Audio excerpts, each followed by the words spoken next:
सभी साथियों को नमस्कार। कल हम लोगों ने हिंदी वर्णमाला में स्वर को भली भांति देख लिया था। आज साथियों हम व्यंजन पर चर्चा करेंगे।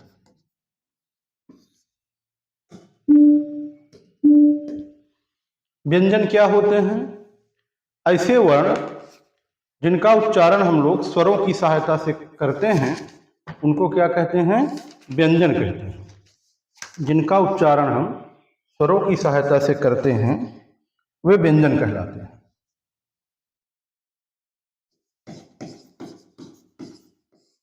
ऐसे वर्ण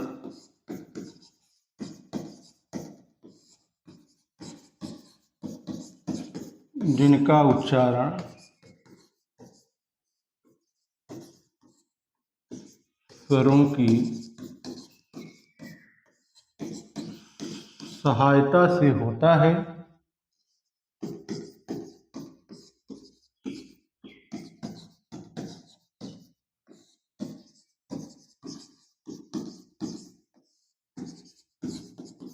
व्यंजन कहलाते हैं।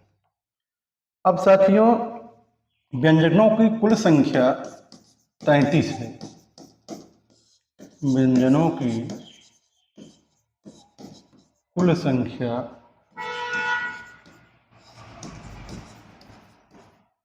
33 है और व्यंजन को 3 भागों में बांटा गया है। एक क्वेश्चन यहाँ से बहुत बढ़िया आता है। जैसे कल हम लोगों ने देखा था कि स्वर को क्या कहते हैं? अच कहते हैं। व्यंजन को हल कहते हैं। व्यंजन को हल कहते हैं।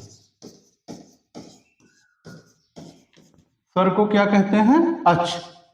और स्वर व्यंजन दोनों को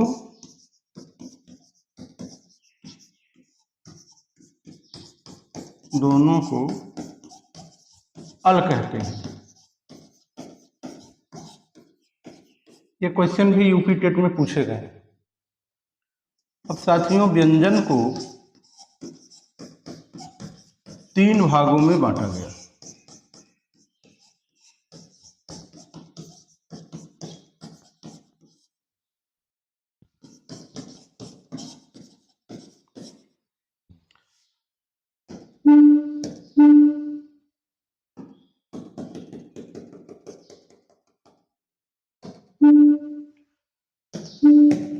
ये 3 भाग हैं हमारे।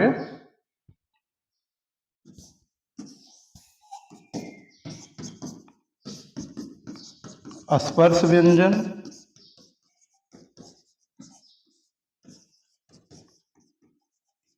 अंतस्थ व्यंजन और ऊष्म व्यंजन।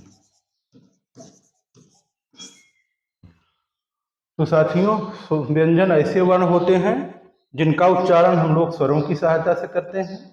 व्यंजनों की कुल संख्या 33 है। व्यंजन को हल कहते हैं। स्वर व्यंजन दोनों को अल कहते हैं। व्यंजन को 3 भागों में बांटा गया है: स्पर्शी व्यंजन, अंतस्थ व्यंजन और ऊष्म व्यंजन। अब हम बात करेंगे स्पर्शी व्यंजन की।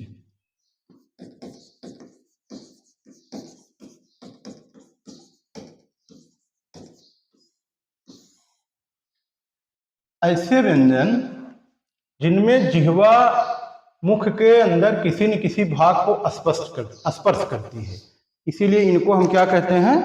स्पर्शी व्यंजन कहते हैं। जिनके उच्चारण में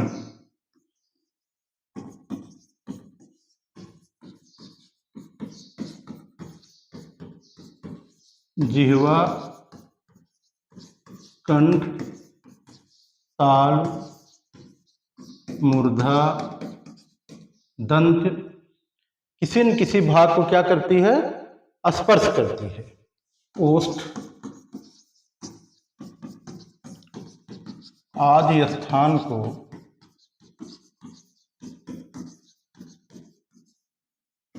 स्पर्श करती है। ये व्यंजन स्पर्शी व्यंजन कहलाते हैं। इनकी कुल संख्या स्पर्शी व्यंजनों की 25 है। स्पर्शनी व्यंजनों की कुल संख्या 25 है। इन्हें वर्गीय व्यंजन भी कहते हैं। इन्हें वर्गीय व्यंजन भी कहते हैं।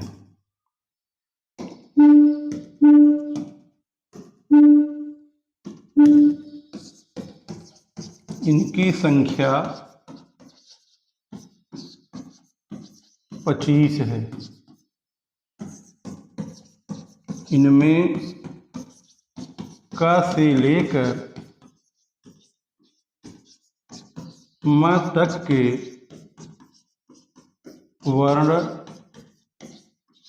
आते हैं। तो साथियों, जिनके उच्चारण में जिह्वा, कंठ, ताल, मूर्धा, दंत, ओष्ठ आदि स्थानों को स्पर्श करती है, वे स्पर्शी व्यंजन कहलाते हैं। इनको हम वर्गीय व्यंजन भी कहते हैं। इनकी संख्या 25 है। इनमें क से लेकर के म तक के व्यंजन आते हैं। इन्हें 5 वर्गों में बांटा गया है। इन्हें 5 वर्गों में बांटा गया है। प्रत्येक वर्ग में 5-5 वर्ण हैं। तो ये हमारी स्पर्शी व्यंजनों की बात हो गई। अब इनको थोड़ा सा लिखते हैं।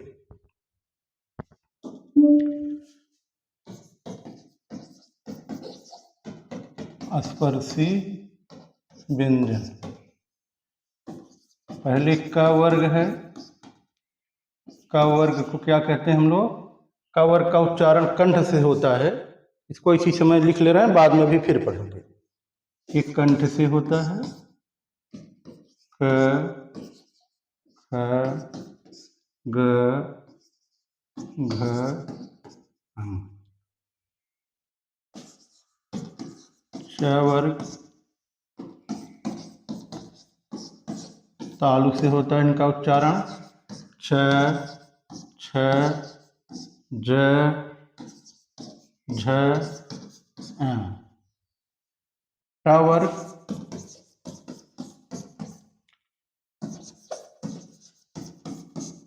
मूर्धा से होता है इनका उच्चारण। ट, ठ, ड, ढ, अड़। त वर्ग कंठ, ताल, मूर्धा ये दंत होते हैं। त, थ, द, ध, न। प वर्ग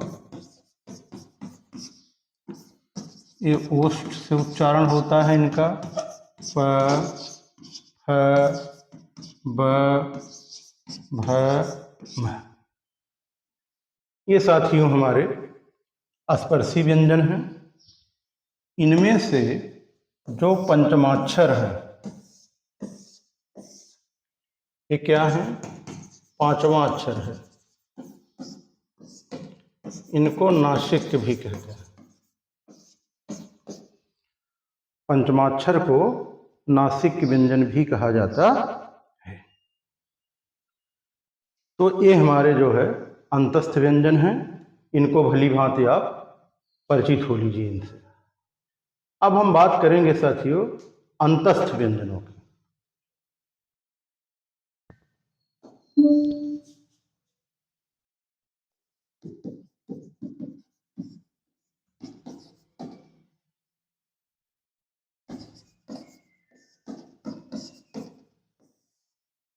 अंतस्थ का शाब्दिक अर्थ होता है कि जो बीच में हो। तो यहां पे इसका शाब्दिक अर्थ है जो स्वर और व्यंजन के बीच में। इसका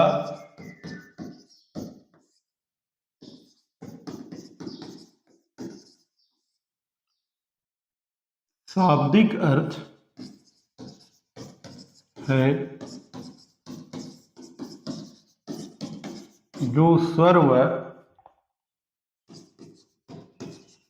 व्यंजन के बीच में हो।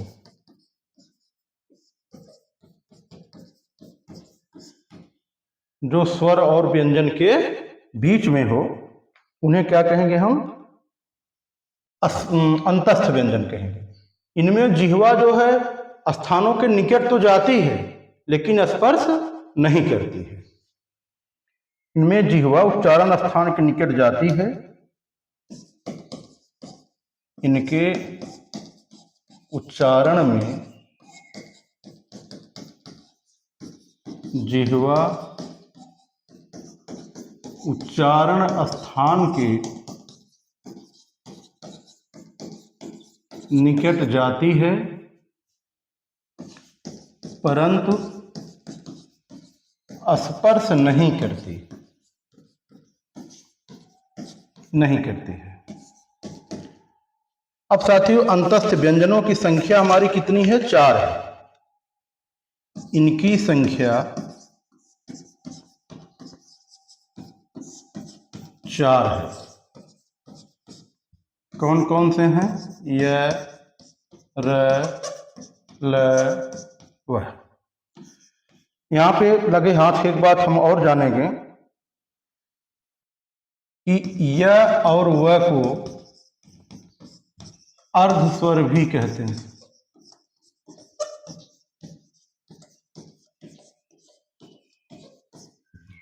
अंतस्थ व्यंजनों की संख्या 4 है। ये य, र, ल, व है। य और व को हम क्या कहते हैं? अर्ध स्वर भी कहते हैं। अब साथियों यहां पर अंतस्थ व्यंजनों में हम एक बात और जानेंगे कि इसमें य और व को तो अर्ध स्वर कहते हैं, लेकिन इन्हीं के साथ र को लुंठित व्यंजन कहा जाता है। र को लुंठित व्यंजन कहते हैं और ल को पार्श्विक व्यंजन कहते हैं।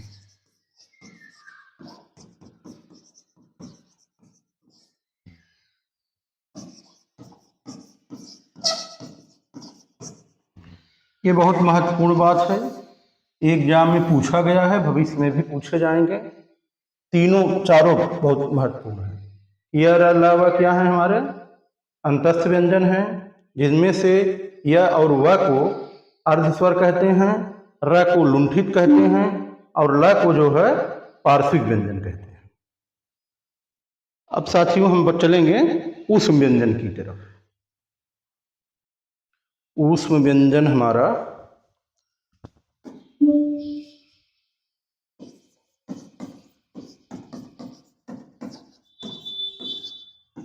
ऊष्म व्यंजन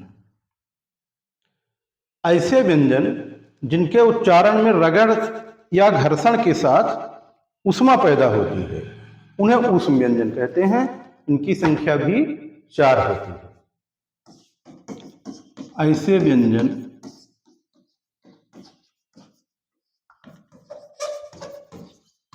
जिनके उच्चारण में रगड़ या घर्षण के साथ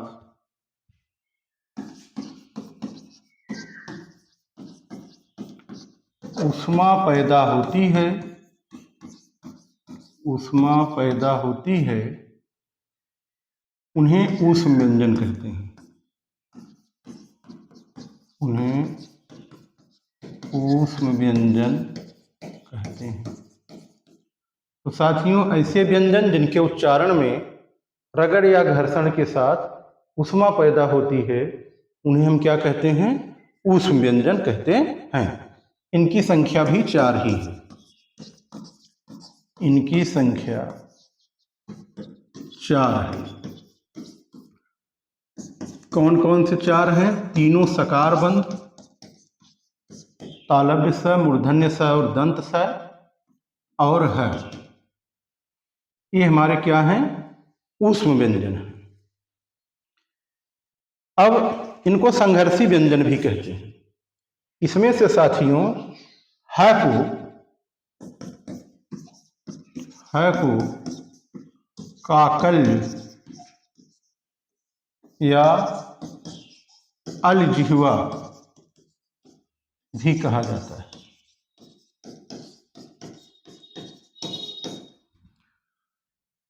तो हमारे उस व्यंजन में सकार बंध मतलब तीनों स, तालव्य स, दंत मूर्धन्य स और दंत स और ह आते हैं। ह को हम लोग काकल या अलजिह्वा भी कहते हैं। उस व्यंजनों को संघर्षी व्यंजन कहते हैं।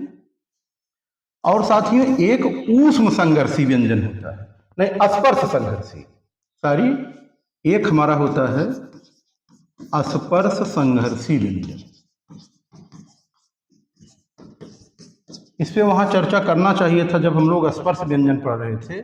इसमें च, छ, ज, झ ये चारों आते हैं, ये स्पर्श संघर्षी व्यंजन कहलाते हैं। इनको भी हमें ध्यान में रखना है। यहां से भी पूछ लिया जाता है कि निम्न में से कौन सा स्पर्श संघर्षी व्यंजन है, वहां ऑप्शन में इन चारों में से कोई एक रहता है। तो साथियों इस तरह से हमने पढ़ लिया व्यंजन में आज स्पर्श व्यंजन, अंतस्थ व्यंजन, ऊष्म व्यंजन। चलिए आगे चलते हैं। अब हम देखते हैं एक द्विगुण व्यंजन है, द्विगुण या उच्छिप्त व्यंजन।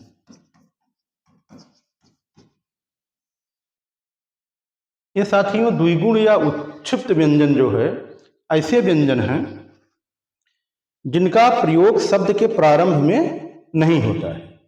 उच्छिप्त का मतलब होता है उछाला हुआ या फेंका हुआ।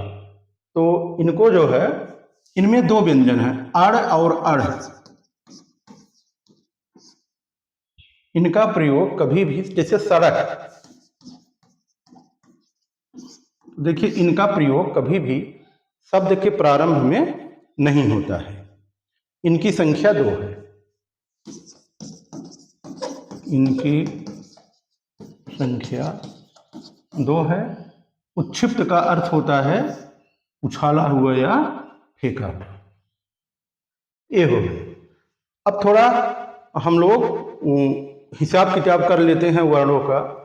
तो देखिए हमने, हमारे पास 11 क्या हुए, स्वर हुए, 2 क्या हुए, अयोग वाह हुए, 25 क्या हुआ, स्पर्शी व्यंजन हुआ, 4 क्या हुए, अंतस्थ व्यंजन हुए, फिर 4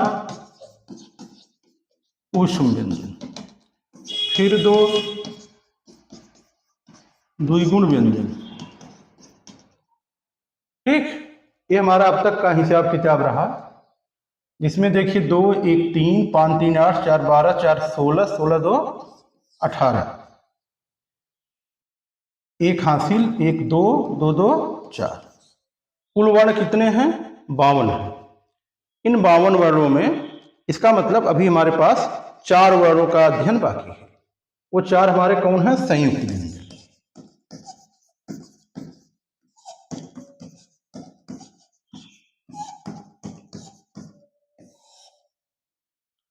संयुक्त व्यंजन वे व्यंजन हैं जो दो अलग अलग व्यंजनों के योग से बनते हैं। ठीक है, दो अलग अलग व्यंजनों के योग से, दो अलग अलग व्यंजनों के योग से बने नए व्यंजन हैं। इनमें क्या है, छ, त्र, ज्ञ और स्र। ये साथियों दो अलग अलग व्यंजन के योग से कैसे बनते हैं, ये क्वेश्चन बहुत तेज पूछा जाता है कि छ का पूछा गया है यूपी टेट में, ये कैसे बनता है। त्र जो है आपका त और र है, ज्ञ आपका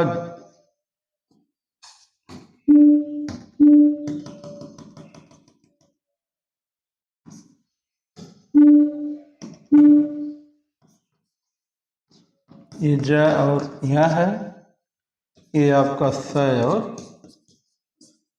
र है। ये साथियों हमारे संयुक्त व्यंजन हो गए। इनकी संख्या भी जब हम 4 ले लेंगे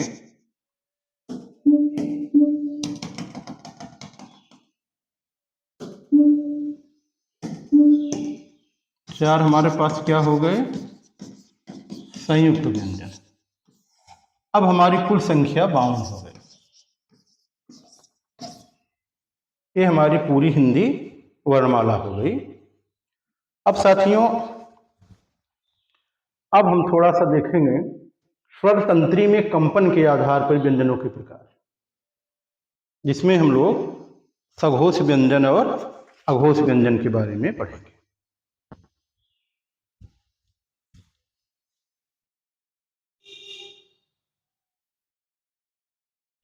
इस साथियों, अब हम देखेंगे स्वर तंत्री में कंपन के आधार पर व्यंजन। तो स्वर तंत्री में कंपन के आधार पर व्यंजन जो है 2 प्रकार के होते हैं। पहला है सघोष व्यंजन और दूसरा है अघोष व्यंजन। सघोष व्यंजनों की संख्या 20 होती है। इसमें जो है प्रत्येक वर्ग का तीसरा, चौथा और 5वां वर्ण आता है। तीसरा, चौथा और 5वां वर्ण, प्रत्येक वर्ग का तीसरा, चौथा, 5वां वर्ण। और इसमें आपके अंतस्थ व्यंजन य, र, ल, व, साथ ही ह भी इसमें आता है। इसके लिए आप कोड बना सकते हैं। अगर 345 ऐसे याद कर लिया जाए सघोष के लिए, तो तीसरा, चौथा, 5वां वर्ण, अंतस्थ व्यंजन और है, ये आते हैं। इनकी कुल संख्या 20 है। इनको अगर हम लिखना चाहें तो प्रत्येक वर्ग का तीसरा, चौथा, 5वां वर्ण मतलब ग, घ, अंग, ज, झ, य, और फिर ड, ढ, ढ़, द, ध, न, और फिर ब, भ, म। ये हो जाएंगे 3, 6, 9, 3, 12, 15, 15, 4, 19, 1, 20। अब आ जाइए आप अघोष व्यंजनों में। अघोष व्यंजन हमारा प्रत्येक वर्ग का, ये देखिए तीसरा, चौथा, 5वां हो गया। इसमें प्रत्येक वर्ग का पहला, दूसरा, पहला व दूसरा वर्ण और सकार बंध। सकार बंध मीन्स तीनों स, तालव्य स, मूर्धन्य स और दंत स। इनकी संख्या साथियों 20। अच्छा, ये जो है हमारे कितने हैं, 20 हैं सघोष। तो अघोष व्यंजनों की संख्या 13 होती है। इनकी संख्या 13 हो जाएगी। 10 ये हो जाएंगे, 3 ही हो जाएंगे। ये हमारा रहा सघोष व्यंजन और अघोष व्यंजन। लेकिन यहाँ पे एक नोट हमें याद करनी पड़ेगी। जो महत्वपूर्ण बात है, कुल सघोष वर्ण कितने हैं? कुल सघोष वर्ण कितने हैं? तो साथियों, कुल सघोष वर्ण हमारे 20 व्यंजन हैं और 10 स्वर। स्वरों में हम लोगों ने पढ़ा है कि सभी स्वर सघोष और अल्प प्राण होते हैं। तो कुल सघोष वर्ण 20 + 10 कितने हो जाएंगे, 30। 20 व्यंजन और 10 स्वर। अब यही प्रश्न अगर पूछा जाए कुल अघोष वर्ण कितने होंगे, तो कुल अघोष वर्णों की संख्या 13 हो जाएगी। ये हमारा स्वर तंत्री में कंपन के आधार पर व्यंजन के प्रकार। अब साथियों, हम व्यंजन पढ़ेंगे श्वास वायु की मात्रा के आधार पर।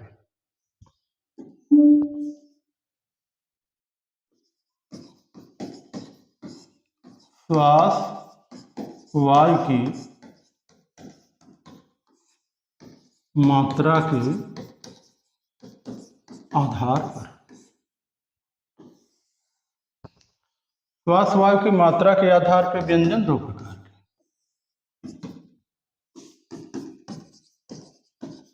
अल्प प्राण व्यंजन और दूसरा है महाप्राण व्यंजन।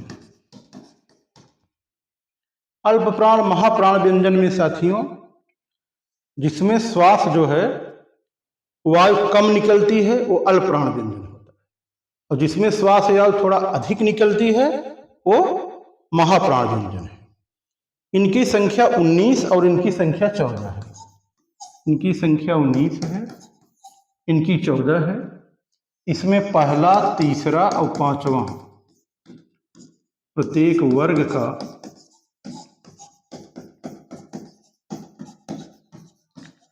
पहला,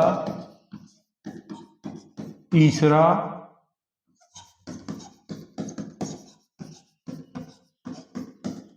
व पांचवा। पहला, तीसरा, पांचवा वर्ण 3 × 5 = 15 हो गया साथियों। और इसमें अंतस्थ व्यंजन य, र, ल, व, ये क्या है? अंतस्थ व्यंजन है।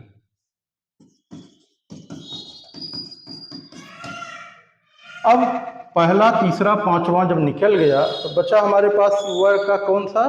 दूसरा और चौथा। इसमें दूसरा चौथा हो जाएगा, तीनों स हो जाएंगे और ह हो जाएगा। प्रत्येक वर्ग का दूसरा व चौथा वर्ण, प्रत्येक वर्ग का दूसरा व चौथा वर्ण हो जाएगा साथियों। और सकार बंधु तथा है, ये जो है हमारे अल्पप्राण और महाप्राण होंगे। इसमें श्वास वायु क्या होती है? कम होती है, और इसमें श्वास वायु अधिक होती है।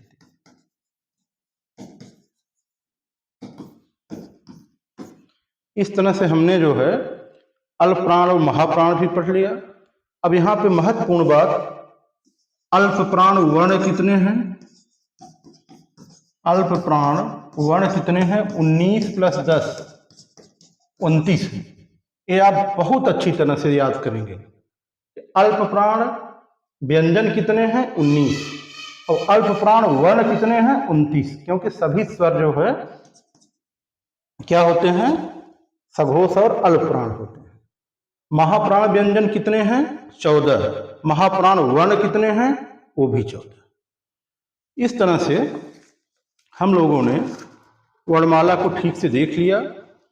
अब एक बार हम लोग स्वर और व्यंजन को 2 मिनट में रिवाइज करते हैं। अगर हम स्वरों की बात करें साथियों, कुल स्वर कितने हैं? 11 हैं। इनको 2 भागों में बांट लीजिए। एक लघु होता है, इसी को मूल स्वर कहते हैं, इसी को ह्रस्व भी कहते हैं। दूसरा है दीर्घ स्वर, इसी को संधि स्वर भी कह लीजिए, द्विमात्रिक कह लीजिए, और इसी को गुरु कह लीजिए। इसमें हमारा ये एक मात्रिक भी है। इसमें कौन है? 4 हैं, अ, ई, उ, री। बाकी जो है 7, आ, ई, री, उ, ए, ऐ, ओ, आ। ये हमारे जो है स्वर हो गए। इसमें आ को क्या कहते हैं? उदासीन स्वर कहते हैं। आ को क्या कहते हैं? अ और आ दोनों को कोमल स्वर कहते हैं, कोमल स्वर। ई और ई को साथियों कठोर स्वर कहते हैं। ई और ई को कठोर स्वर। री को पूर्ण स्वर कहा जाता है। री को पूर्ण स्वर कहते हैं।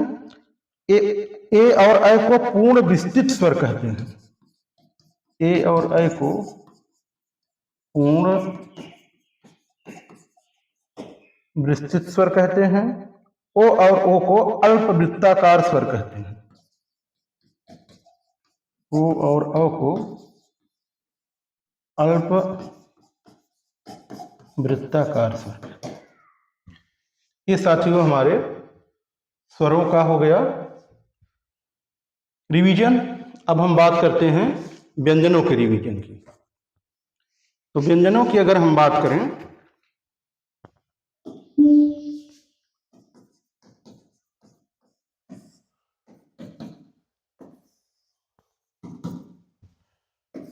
हमने देखिए कौन कौन व्यंजन पढ़ा। 3 तो पहले हमने स्पर्शी व्यंजन, अंतस्थ व्यंजन, ऊष्म व्यंजन,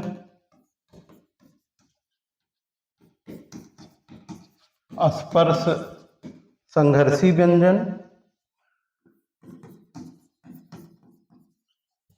उत्क्षिप्त व्यंजन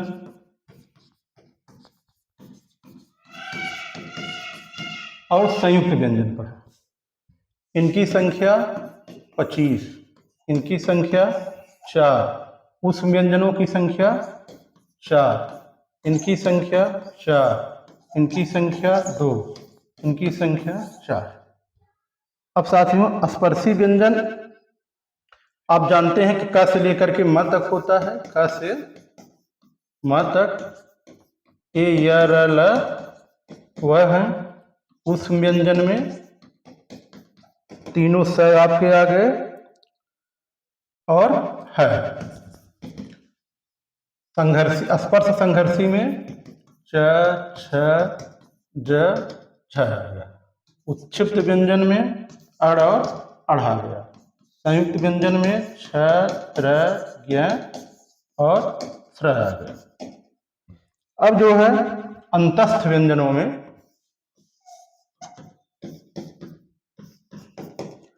आपके अर्ध स्वर कहलाते हैं कौन कौन? य और व। लुंठित कहलाता है कौन? र। पार्श्विक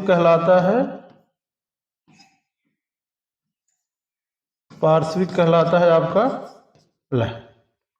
इस प्रकार से साथियों ये हमारे व्यंजनों का भी रिवीजन हो गया। अब हम लोग उच्चारण स्थान देखेंगे। व्यंजनों का उच्चारण स्थान देखेंगे।